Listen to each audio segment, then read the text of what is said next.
Seja muito bem-vindo ao Dedo no Pulso, o podcast da Ecoagro. Análise com sensibilidade, precisão e visão estratégica dos movimentos do agronegócio e da economia. Toda semana, nosso economista-chefe Antônio da Luz interpreta os dados mais relevantes com profundidade, didática e realismo.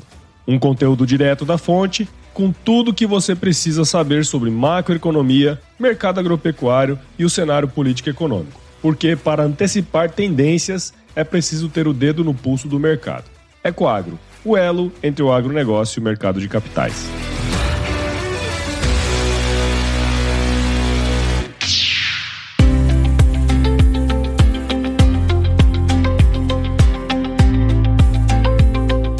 Olá, investidores! Olá, pessoal do agronegócio! Que bom tê-los conosco na primeira semana de junho de 2026. Sejam todos muito bem-vindos ao Dedo no Pulso, panorama macroeconômico e o agronegócio, que é um oferecimento da Ecoagro, a maior securitizadora do agro no Brasil. E justamente nesta semana que vai do dia 1º ao dia 7 de junho de 2026. Semana essa mais curta, porque nós temos um feriado no meio, é uma semana onde nós vamos ter o feriado de Corpus Christi na quinta-feira, para muita gente feriadão, e é uma semana que temos um pouco menos indicadores do que essa que passou, que eu já vou falar sobre eles. Agora temos uma semana de indicadores importantes, porque é uma semana de PMIs, aquela pesquisa feita com gerentes de compras que tenta antecipar o que vai vir em termos de atividade econômica ali na frente, inclusive da indústria, dos serviços, e nós temos a produção industrial do mês de abril. Então, nós tivemos o PIB na semana passada, já vamos falar dele, mas a produção industrial que sai do mês de abril, ela começa a construir o PIB do segundo trimestre. E o que está acontecendo com a produção industrial? Desaceleração. Então, vamos ver o que vem no primeiro mês do segundo trimestre do ano. Nós vamos falar do dado do PIB e eu tenho certeza que quem está aqui no Dedo no Pulso toda semana tem surpresa zero com o resultado do PIB. Nenhuma surpresa. Por quê? Porque nós viemos construindo os dados do PIB com os PMIs, com a confiança, depois nós vamos olhar para a produção industrial e vendas no varejo, acompanhamos os dados de safra da agropecuária, o PIB ele vai se montando com mais clareza na nossa frente. Além, é óbvio, do acompanhamento do consumo das famílias, da taxa de investimentos, dos gastos do governo, das exportações, das importações. Então, quem está aqui no Dedo no Pulso toda semana não ficou surpreso com os dados do PIB. Mas essa semana nós teremos produção industrial, primeiro mês do segundo trimestre, abril, teremos PMIs, teremos o IPC da FIPE e teremos na segunda-feira, logo de manhã, bem depois que esse podcast está à sua disposição, sai o dado do Boletim Focus do Banco Central, que ele é super importante, nós temos que acompanhá-lo. Lá nos Estados Unidos, nós temos os discursos de Waller e Powell, dois membros do Fed, e são discursos importantes porque há sim uma construção do que fazer em termos de decisão de política monetária lá nos Estados Unidos. Tem payroll, que é um dado de emprego, é o equivalente ao nosso CAGED, que também saiu nessa semana que passou, já vou falar dele, mas sai o payroll, que mostra o balanço entre demissões e admissões nos Estados Unidos, um dado muito importante, gente, muito importante mesmo. Ele sempre é importante. Para muita gente é o dado mais importante dos indicadores da economia americana. Agora, nesta leitura de maio, ela é mais importante ainda, logo eu vou explicar o porquê. Nós vamos ter também pedidos iniciais e contínuos de seguro-desemprego, ofertas de empregos JOLTS, que mostram as vagas, se a economia americana gerou mais vagas, estão com mais vagas abertas ou menos vagas abertas, e nós temos também os PMIs. Eu trouxe 3 estudos, destaques, para serem aprofundados no dia de hoje. Além, é óbvio, dos indicadores que estão sobre a mesa, que são fartos, porque na semana passada nós tivemos uma semana muito cheia. Agora, eu quero trazer o que os dados do mercado de trabalho aqui no Brasil, eles sugerem nessa relação entre CAGED fraco que veio e PIB em desaceleração. Gente, isso aqui é importante, muito importante. porque além de ser um problema econômico mais severo, ele pode trazer uma mudança na política monetária. Pode haver uma aceleração da queda mais para o final do ano, se, e somente se, um outro assunto que eu quero trazer aqui para o debate, que é a queda no preço do petróleo. O petróleo caiu bastante essa semana. E se mantida essa queda, ela pode trazer um grande alívio para o segundo semestre, principalmente do ponto de vista de inflação. Estou dizendo que nós vamos voltar para as perspectivas que tínhamos antes da guerra de inflação e de taxa de juros, tanto aqui quanto nos Estados Unidos? É óbvio que não, óbvio que não. Mas percebe que semana a semana as perspectivas de inflação estão piorando? Percebe que semana a semana as perspectivas para juros, tanto aqui no Brasil quanto lá nos Estados Unidos, estão piorando? O que eu quero trazer aqui no Dedo no Pulso dessa semana é aquele nosso compromisso de você saber primeiro aqui no Dedo no Pulso. Aquilo que vai aparecer nos jornais, nos noticiários e em outras análises daqui muito tempo, daqui a algumas semanas, aqui nós vamos ver primeiro. Se o preço do petróleo for mantido baixo, combinado com esses dados fracos no emprego e no PIB, tanto no Brasil quanto nos Estados Unidos, porque este é um ponto que eu quero falar também, que nos Estados Unidos teve uma revisão do PIB e foi revisado para baixo, e o PCE, que é uma medida de inflação no nível das despesas dos americanos, um dado super importante para a decisão de política monetária do Fed, nós tivemos PIB fraco e PCE alto, e justamente na semana que antecede o payroll. E os dados aqui no Brasil do mercado de trabalho mais fracos pelo CAGED, com um PIB em desaceleração, tudo são formatos econômicos que podem, se e somente se o petróleo ficar abaixo de $100, com um conflito lá no Irã indo para uma solução, seja ela qual for, porque o mercado está precificando isto neste momento, nós poderemos ter uma inflexão na trajetória das perspectivas, das projeções de inflação e de juros, tanto no Brasil quanto nos Estados Unidos. Estou dizendo que nós vamos voltar para 12 no final de 2026, a Selic, e 13,5 a inflação, o 13,80, 13,60, é óbvio que não, é lógico que não. Ninguém aqui é otimista a esse ponto, mas talvez não seja mais 13,75 a Selic e com uma inflação acima de 5 bem sustentada. Quem sabe, se mudar agora, nós poderemos ter um último trimestre de desaceleração, de melhoria, que pode trazer um novo respiro. Mas nós já vamos falar nisso. Eu vou trazer aqui os meus melhores argumentos sobre esse tema para que a gente possa ter uma discussão de alto nível. Sobre a minha agenda, eu vou estar em Concórdia, em Santa Catarina, vou estar em Erechim, no Rio Grande do Sul, e em Alegrete, no Rio Grande do Sul, onde nós vamos falar de macroeconomia, agronegócio, mercado de arroz e assim por diante. Sem mais delongas, vamos falar aqui da nossa atividade no Brasil, porque nós tivemos o dado do PIB, e o PIB do Brasil cresceu contra o trimestre imediatamente anterior 1,1%. Só que em 4 trimestres, no acumulado de 4 trimestres, o nosso PIB cresce 2%. Então, se eu pegar os últimos 4 trimestres e acumulá-los, o PIB brasileiro cresce 2%. No mesmo trimestre do ano passado, no primeiro trimestre de 2025, o PIB brasileiro atingia seu pico, crescendo no acumulado de 4 trimestres 3,60%. Desde lá, o PIB vem desacelerando. E nós temos mostrado aqui no Dedo no Pulso, semana a semana, novos capítulos da desaceleração. Então, nós caímos de 3,60, fomos caindo no segundo trimestre, no terceiro trimestre, no quarto trimestre do ano passado, nós fechamos com 2,30, ou seja, o último trimestre de 25, fechamos com 2,30. Começamos com 3,60, terminamos com 2,30. Neste ano, no primeiro trimestre, estamos com 2%. Então, a economia está, pelo quarto trimestre consecutivo, abaixo do trimestre anterior, no dado acumulado em 4 trimestres.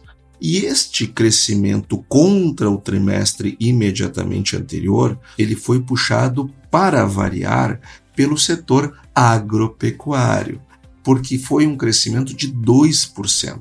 Crescimento muito positivo, porque no ano passado o PIB da agricultura ele cresceu 11,7%. Então o grande desafio do setor este ano não era crescer, era manter o nível de atividade depois de um crescimento de 11,7%. Lembrando, né, gente, PIB ela é uma medida de produto. Ela não fala nada sobre lucro, ela não está dizendo se está lucrando mais, está lucrando menos, se a vida está melhor, se está pior, se as pessoas estão com mais margem, mais tranquilas ou menos tranquilas. Essas outras coisas nós medimos com outros indicadores. O PIB não foi desenhado para medir estas outras coisas, foi desenhado para medir produto interno bruto. Por isso que ele tem esse nome. E o agro cresceu 2% no trimestre contra o trimestre imediatamente anterior. Já a indústria cresceu 1% e os serviços cresceu 0,5%. Quando a gente compara este dado em 4 trimestres, que eu estava falando agora, que o PIB desacelerou de 3,60% no primeiro trimestre do ano passado para 2% no primeiro trimestre desse ano, fazendo essa desaceleração trimestre a trimestre, acabei de falar disso, 2% é o crescimento acumulado. Só que é puxado, sabe por quem? Agropecuária. Porque o crescimento em 4 trimestres caiu de 11,7%, mas para 7,5%. Já a indústria, 1,3% e serviços, 1,8%. A formação bruta de capital fixo, que é uma proxy dos investimentos, cresceu 0,4% e o consumo das famílias cresceu apenas 1,2%. Crescimento fraco do consumo das famílias. O que não dá para dizer o mesmo do governo, né? Que cresceu 2,3%. Ou seja, o consumo do governo crescendo quase o dobro do consumo das famílias. Eita, Brasilzão. E esses dados, portanto, eles revelam uma forte desaceleração. Uma desaceleração essa que a gente está vendo tanto no PIB total quanto nos seus segmentos, com, evidente, uma desaceleração um pouco mais forte em alguns setores. Por exemplo, a indústria, ela no primeiro trimestre do ano passado, ela tinha um crescimento de 3% acumulado em 4 trimestres. O crescimento acumulado no ano, 3%. Agora, no primeiro trimestre deste ano, não é mais 3%, é 1,3%. Então vejam como caiu forte a atividade industrial. O desempenho da indústria caiu muito, conforme nós viemos mostrando aqui semana a semana. Já o setor de serviços, no ano passado, ele acumulava um crescimento de 3,4% no ano, em 4 trimestres, 3,4%. Agora ele desacelerou para 1,8%. Passado 4 trimestres, ele cai de 3,4% para 1,8%. A indústria de 3% para 1,3%. E o agro, ele cai de 11,7% para 7,5%. Então vejam que a economia brasileira está desacelerando. E o PIB aprova. Nós olhamos para as séries que são antecedentes, como confiança, sentimento, PMI, etc. Depois nós vamos olhar as pesquisas mensais, o acompanhamento de safra, a pesquisa da indústria, a pesquisa do comércio, a pesquisa dos serviços e depois o PIB. Então, para você que está aqui toda semana conosco, zero surpresa com essa desaceleração, mas é algo que ninguém gosta, né? Ninguém gosta de ver.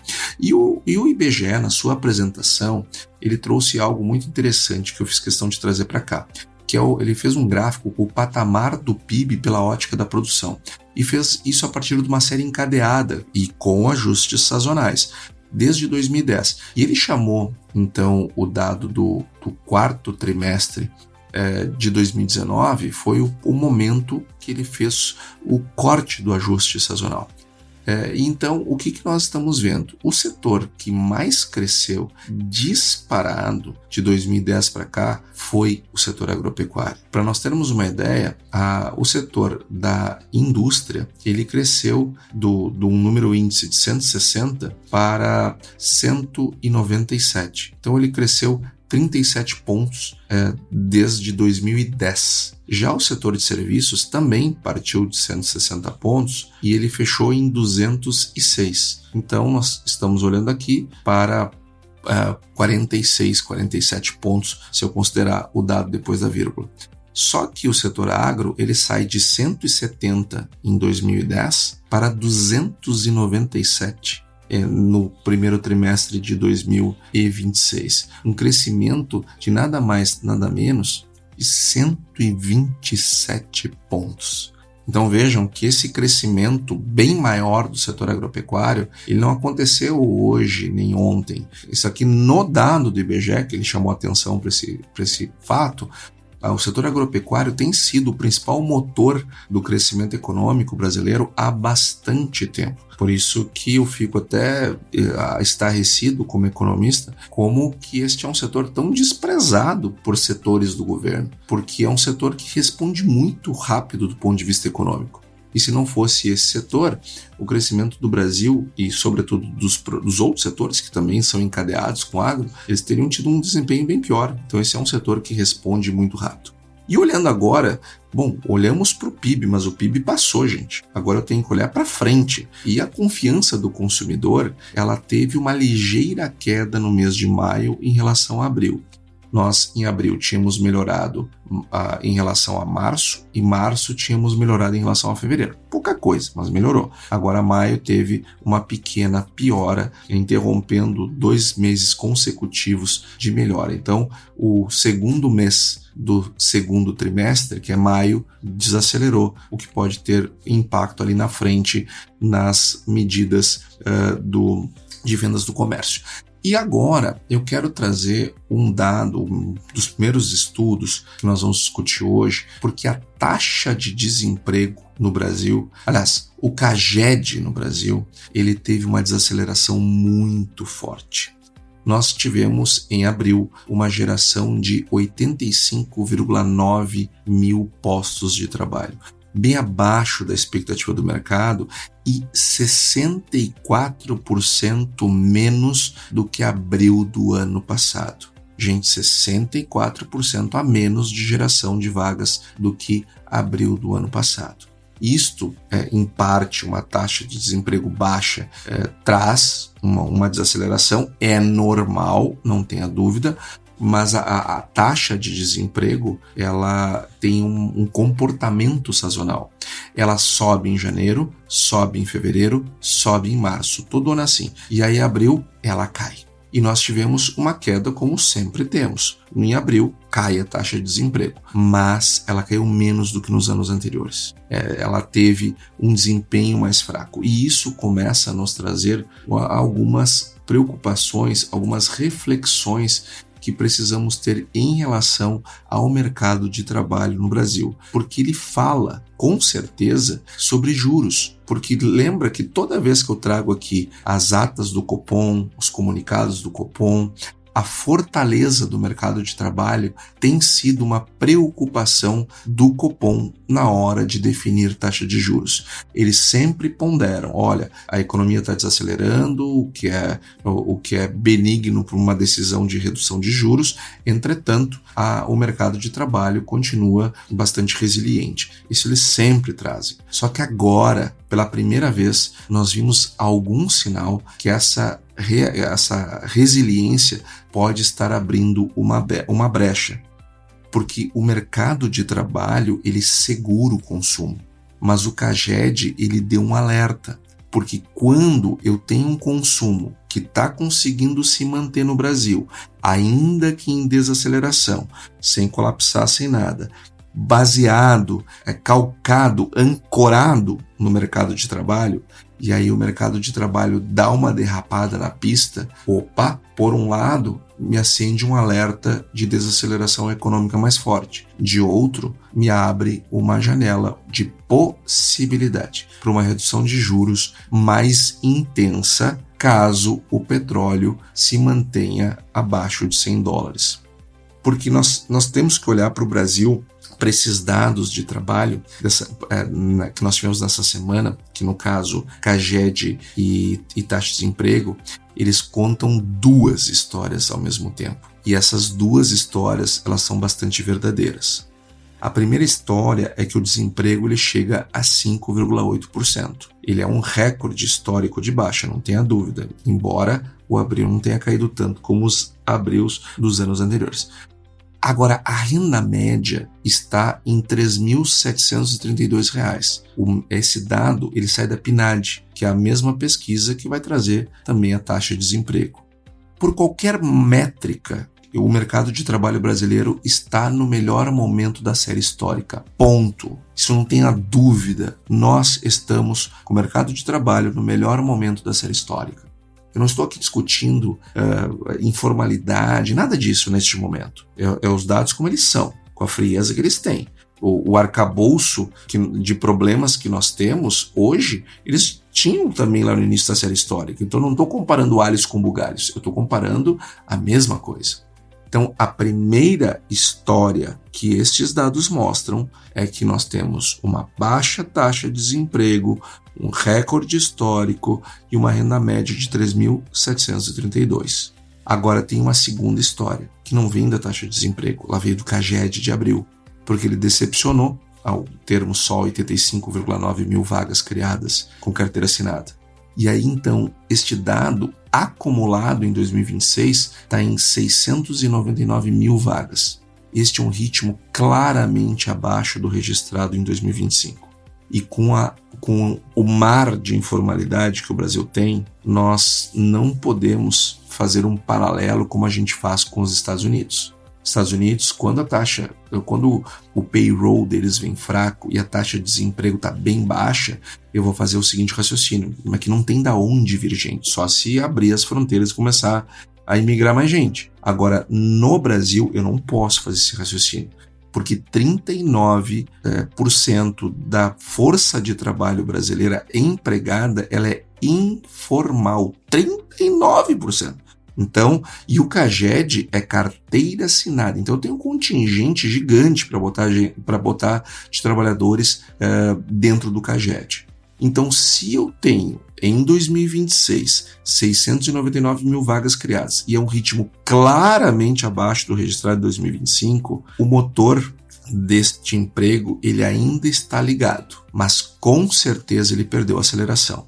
E então eu preciso fazer uma pergunta para organizar essa análise. Nós estamos num platô estrutural, o mercado simplesmente chegou ao teto e a economia ela só consegue sustentar isso? Ou o CAGED está sinalizando o início de uma acomodação que vai contaminar o consumo ali na frente e, por consequência, contaminar a arrecadação do governo e também, por consequência, abrir uma janela de redução de juros? Mas veja que para abrir a janela de redução de juros, eu gero dois indicadores negativos. Queda no consumo, que prejudica muito as vendas no comércio, e também a arrecadação, que prejudica o equilíbrio fiscal e piora os resultados fiscais do Brasil. Então, nós temos que olhar para 3 números centrais aqui. Um deles, tá? O desemprego, ele caiu de 6,6 em abril do ano passado para 5,8 em abril desse ano. Estamos falando de 0,8 abaixo do ano passado, ponto percentual abaixo. Quase um ponto percentual abaixo em 12 meses. Isso é muito. É uma queda de desemprego bem significativa. Mas vamos olhar para o segundo número. A informalidade ainda é imensa no Brasil. Mais de 1/3 da força de trabalho ocupada está fora da proteção trabalhista, da contribuição previdenciária, da segurança que a nossa querida CLT proporciona. Isso é relevante porque a renda informal é menos estável, ela é mais volátil ao ciclo econômico. E o terceiro número aqui, o CAGED acumulado em 2026 é 699 mil vagas, e para comparar, esse ritmo lá do ano passado ele era muito superior, a desaceleração ela é real. Então aqui está um ponto de tensão analítica que eu considero mais relevante para quem está trabalhando, seja com crédito agrícola, seja analisando os dados do varejo, seja preocupado com o consumo doméstico, seja com a produção industrial, seja com o investidor, não importa. Porque aqui eu trago o seguinte, eu vou trazer argumentos técnicos. Há um grupo de economistas, uma escola, que defende que o baixo desemprego com informalidade elevada e renda real praticamente estagnada em termos de poder de compra, ela não configura pleno emprego no sentido técnico. Ou seja, são colegas economistas que pensam o seguinte: eu não posso dizer que a economia brasileira está em pleno emprego. Por quê? Por conta da elevadíssima carga de pessoas trabalhando informalmente. Então seria um subpleno emprego. Muita gente ocupada, mas em postos de baixa qualidade, sem produtividade relevante, sem contribuição ao FGTS, sem auxílio moradia, aliás, sem auxílio moradia, quem tem é outra casta dos trabalhadores, né? Sem auxílio doença, se ficar doente, sem direito a férias, sem direito a 13º, sem direito a uma jornada de trabalho definida, sem nada. Nós estamos falando de mais de 1/3 da população, estamos falando de 38, 39% da população nessa condição. Esse tipo de ocupação, ela sustenta um consumo de subsistência, mas ela não impulsiona crédito de médio prazo, porque essas pessoas trabalham informalmente. Isso não sustenta financiamento imobiliário ou demanda por produtos com maior valor agregado, sobretudo aqueles que exigem uma posição creditícia mais sólida daquele que deseja fazer o investimento ou uma compra de um produto de maior valor agregado. Então, mesmo que eu tenha um pleno emprego aos olhos de uns, ele é considerado um subpleno emprego em virtude do tamanho da informalidade. O argumento contrário de outro grupo de economistas, ele diz o seguinte, que a migração para a formalidade ela está avançando e que mesmo empregos informais adicionais, eles representam renda. E renda é renda a mais circulando na economia, com efeito multiplicador real sobre o varejo e sobre os demais segmentos da economia. Eu vou trazer agora a minha leitura. Os dois lados têm razão em partes distintas da questão, olhando os números tais quais eles são. A queda do desemprego ela é genuína e tem efeito real sobre o consumo de bens de massa. O dado que nós olhamos da PMC todos os meses aqui confirma isso, mas tem uma fragilidade da base, porque informalidade alta, renda real ainda comprimida pela inflação dos últimos anos, significa que esse consumo é sensível a qualquer choque. E se o CAGED continuar fraco nos próximos 2 meses, a narrativa vai mudar e o Copom vai precisar recalibrar o cenário de atividade interna. Ainda mais se vier um contexto de um fim da guerra ou um encaminhamento da guerra para um lugar em que nós não tenhamos um impacto no preço do petróleo e dos combustíveis, que eu já vou falar desse assunto também. Mas antes, eu quero falar dos dados fiscais que nós tivemos no Brasil nesta semana. Porque no mês de abril, nós tivemos um resultado primário, que é aquele que não considera juros, de 24 bilhões de reais. O mês de abril, ele costuma ser positivo. E é um mês de resultado primário positivo, sazonalmente falando. Agora, quando nós colocamos os juros nessa conta, aí o resultado é tenebroso. Nós fizemos um déficit de 60 bilhões, porque o Brasil não para de fazer déficits, não para de aumentar a dívida PIB, consequentemente vai pagar cada vez mais juros. E aí, então, o balanço orçamentário, que é quando a gente coloca os juros na conta, ele vira negativo, 60 bilhões. E a expectativa do mercado era 50,7 bi, e o resultado veio 60,1 bi. Então, um resultado bem pior que a mediana das expectativas do mercado fiscal segue muito ruim. E no mês passado, a dívida PIB do Brasil, pela primeira vez, ela depois, desde o período da pandemia, que tinha sido, a dívida PIB tinha subido não porque a dívida tinha subido, mas porque o PIB tinha caído muito, nós estávamos com PIB negativo ali na pandemia.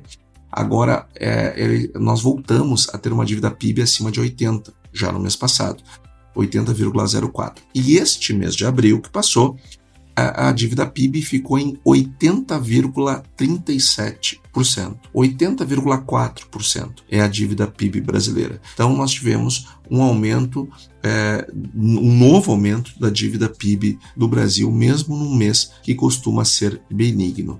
E a dívida líquida, ela atingiu 67,71%, a maior dívida líquida já registrada. Então, continuamos com uma piora fiscal. E na semana que vem eu vou trazer um estudo falando sobre dominância fiscal e sobre a evolução das despesas obrigatórias e comparado com a receita do governo. Vou trazer um estudo sobre isso e risco de dominância, mas vai ser na semana que vem. Ecoagro, o elo entre o agronegócio e o mercado de capitais. Agora, eu quero trazer os dados monetários, porque nós tivemos o IPCA 15 na semana passada e o resultado foi horrível mais uma vez. O resultado foi mais uma vez assustador, porque nós tivemos um IPCA 15 de 0,62 no mês de maio, quando a expectativa do mercado era 0,53, veio bem acima da expectativa. E o dado em 12 meses agora, depois de 2 meses seguidos de alta, é 4,64. Gente, a meta do Banco Central, para a qual ele tem mandato determinado pelo Conselho Monetário Nacional, é de 3. E o Conselho Monetário Nacional dá para o Banco Central uma banda de 1,5%. Logo, cumpre-se a regra quando nós temos até 4,50, que é o teto da meta. Nós estamos com 4,64, um dado assustador. Inflação do IPCA 15 estourando o teto da meta, prenunciando um IPCA que logo, sem ser nessa semana que vem, na outra, sai, e nós já deveremos ter o dado também estourando o teto da meta, lamentavelmente. E este dado, quando nós abrimos este crescimento, esse 0,62 que foi do mês de maio, é curioso que os transportes tiveram deflação, houve queda no preço dos combustíveis de uma maneira generalizada. Só que sabe qual foi o item que mais subiu? Alimentação e bebidas, 1,38. É o terceiro mês consecutivo que alimentação e bebidas sobe mais do que 1% no único mês. Mês passado foi 1,46, agora 1,38. Está subindo forte a inflação dos alimentos. Forte. E isto é resultado, sim, do aumento da inflação. A inflação, ela começa no atacado. Depois, quando ela vem para o consumidor, o primeiro lugar que ela bate são os alimentos. É o grupo alimentação e bebidas. Porque a maior parte da renda do brasileiro, o maior share da renda do brasileiro vai para alimentação e bebidas. Então é natural que isso aconteça. Além do mais, aumento do preço dos combustíveis tem caráter explosivo do ponto de vista inflacionário. A cadeia, desde o produtor até chegar o produto na prateleira do supermercado, o aumento no preço do combustível impacta o preço do alimento. Já o IGPM, que é uma inflação do atacado, veio forte de novo, 0,84. Bom, bem menos do que 2,73 do mês de abril, mas maio fechou com 0,84, acima da expectativa que era 0,8. E em 12 meses, depois de termos tido deflação, agora temos uma inflação de 1,96 e subindo forte. Inflação no atacado hoje é inflação ao consumidor amanhã. E o IPP, o Índice de Preços ao Produtor, que mede a inflação no nível dos bens, da produção de bens no Brasil, ele teve, no maio, aqui é abril, foi uma cacetada de 2,63. Mas também pega lá o pico da alta do petróleo, né? 2,63. E em 12 meses, ele reverte a deflação para inflação de 1,07. Como nós tínhamos imaginado lá no mês passado, a gente imaginou, olha, no próximo já deve vir para a inflação. E veio mesmo, 1,07.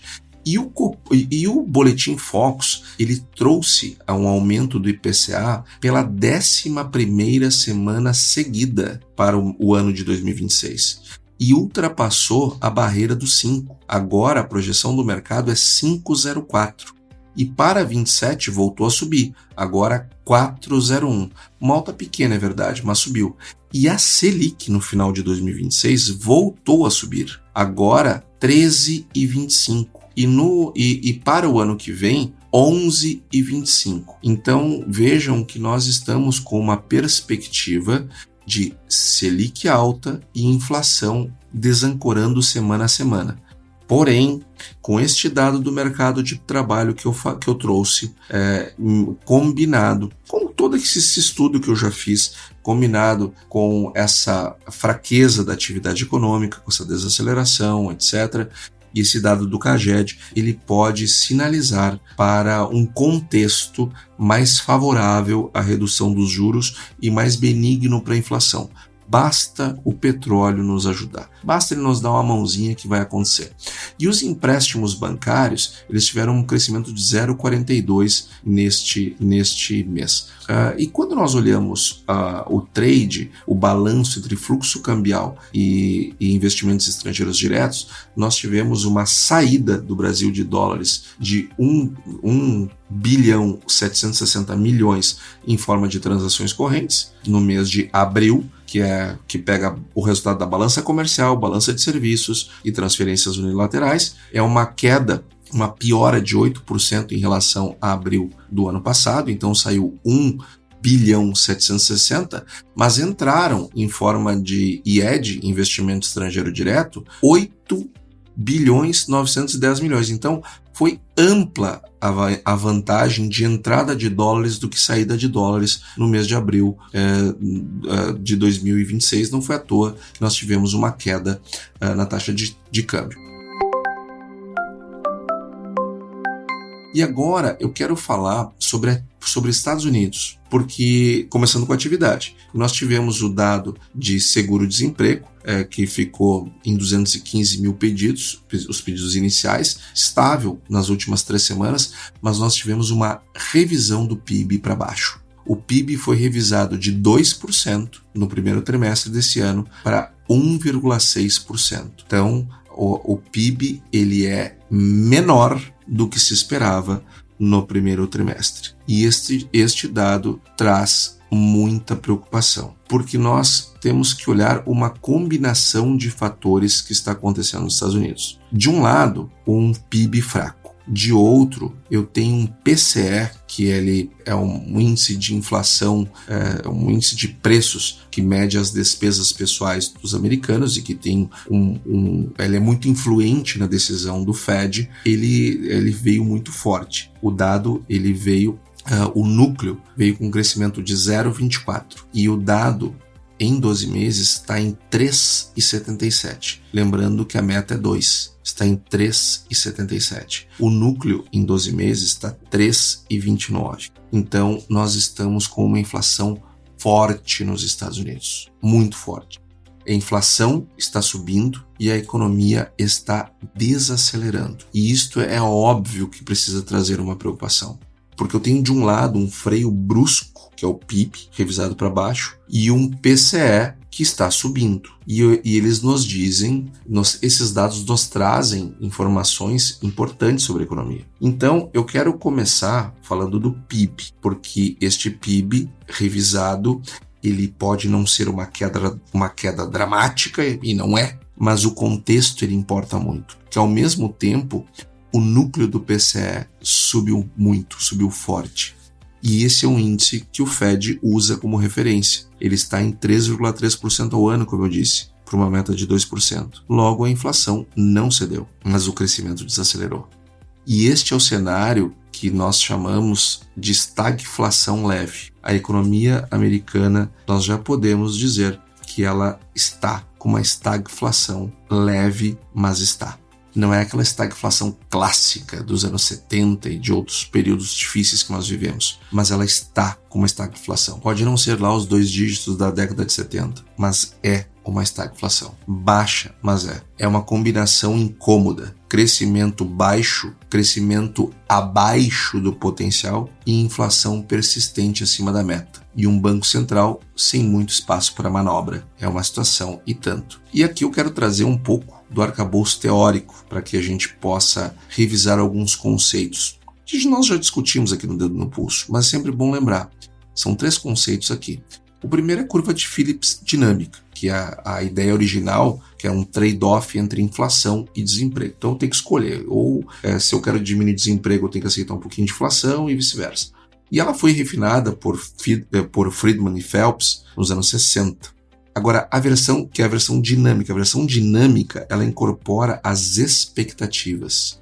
O que importa não é só a inflação de hoje, mas onde as pessoas acham que ela vai estar. E se as expectativas desancorarem, o Fed precisa de juros muito mais altos para trazer a inflação de volta. É por isso que o Bernanke, que já foi presidente do Fed, ele sempre falou em âncora de expectativas, que esta, uma vez perdida, o custo de recuperar sempre é muito grande. E a segunda é a regra de Taylor, que foi formulada em 93. Ela funciona como uma espécie de bússola para o Fed. Dado o hiato do produto e o desvio da inflação em relação à meta, qual deveria ser a taxa de juros? Então, com o PIB desacelerando e o PCE, o núcleo do PCE em 3,3, a regra de Taylor ainda sugere juros restritivos. O Fed não tem justificativa técnica para cortar com base na regra de Taylor. E o terceiro ponto é justamente onde está o grande debate, porque essa inflação residual ela é inercial. É a inflação que gera inflação.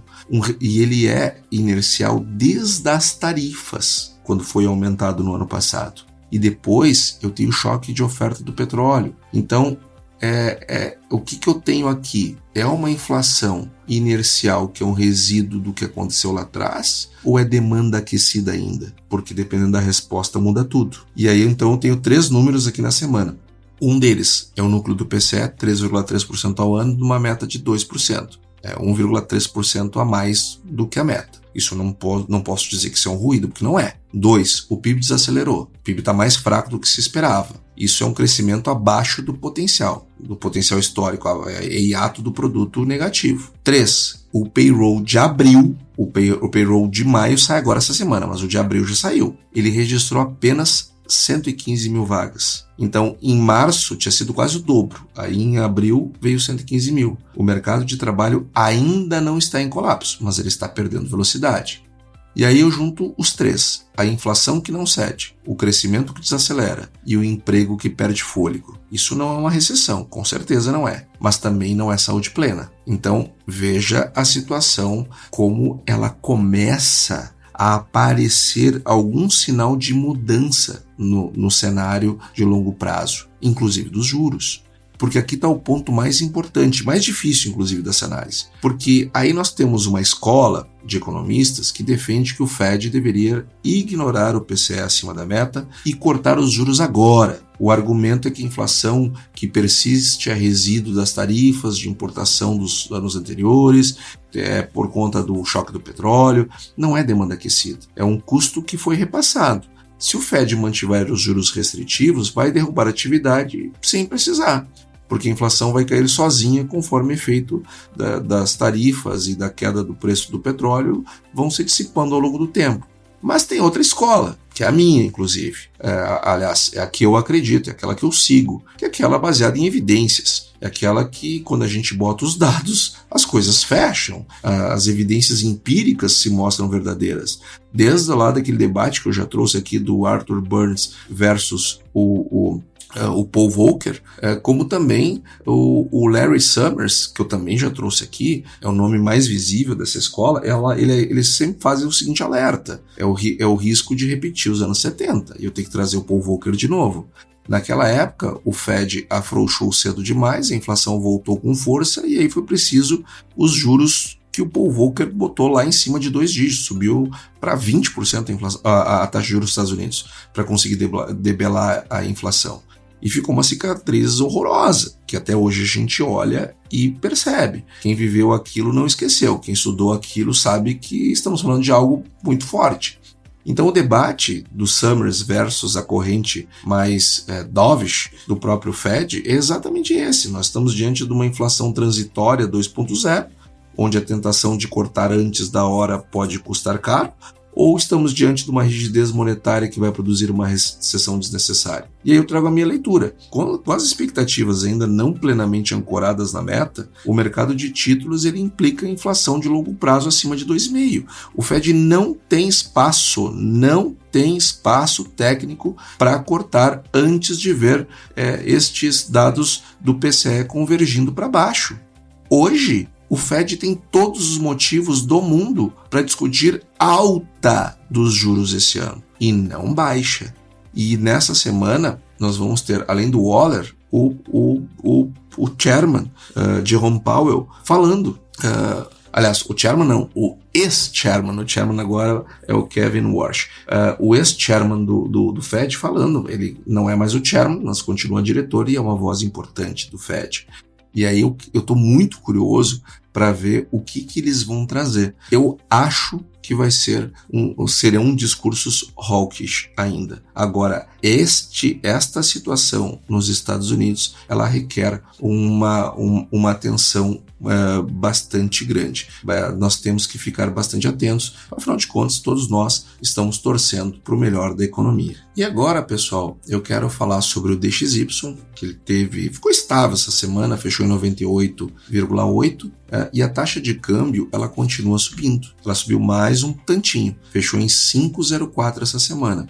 Lembra que eu falei na semana passada sobre a saída de dólares do Brasil, que vem persistindo já desde o final de abril, a gente vem observando isso, e este movimento ele é altista para a taxa de câmbio. Nós podemos já estarmos numa inflexão da taxa de câmbio, pois parece que é o que está acontecendo.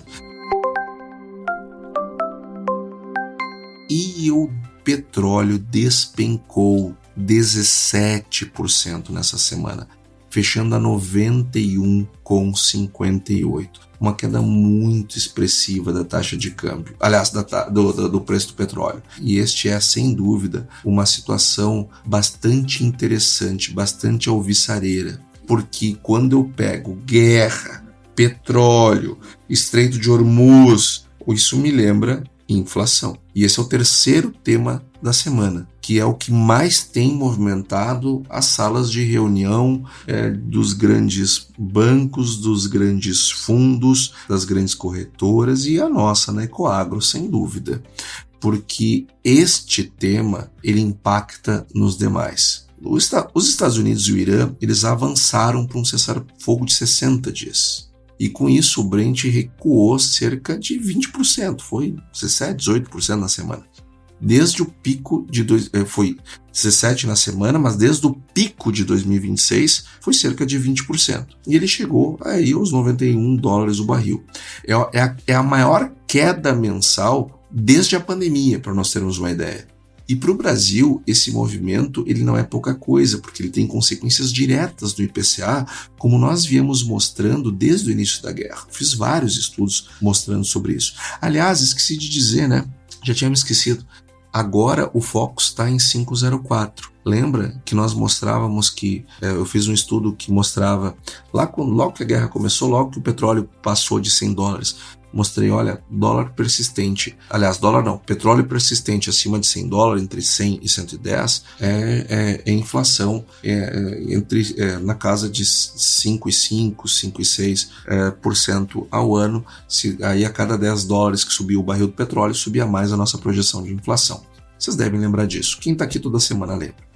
Então, ele sem dúvida, ele é importante. Essa queda é muito importante, não é uma coisa trivial. Porque, além das consequências diretas do IPCA, ele atua também sobre a margem de manobra do Copom. e sobre os custos de produção de bens, de serviços do agronegócio, que, como nós já discutimos aqui em episódios anteriores, ele carrega uma conta de diesel que nenhum produtor consegue ignorar. O custo do diesel é pesadíssimo para o custo de produção no agro. Então eu tenho 3 marcos analíticos aqui para esse tema. Primeiro ponto é o seguinte: quando o petróleo sobe, os custos de produção aumentam. A inflação, consequentemente, sobe também. O produto cai ao mesmo tempo por conta da inflação. O inverso é o que estamos observando agora. Com a queda do petróleo, há um choque positivo. A inflação cede e a atividade ganha fôlego. O segundo conceito é o de transmissão do preço do petróleo para os preços domésticos no Brasil. Porque esse canal ele tem 2 etapas. Primeiro, a Petrobras repassa o preço do petróleo para os combustíveis na refinaria, via política de preços de paridade internacional. Depois, os combustíveis entram no IPCA, tanto diretamente na gasolina, no diesel, enfim, quanto indiretamente, via o aumento no preço do frete e que vai estourar nos preços dos alimentos. O IPCA 15 de maio, por exemplo, deixou bem claro, né? Os combustíveis caíram e o preço dos alimentos seguiram aumentando.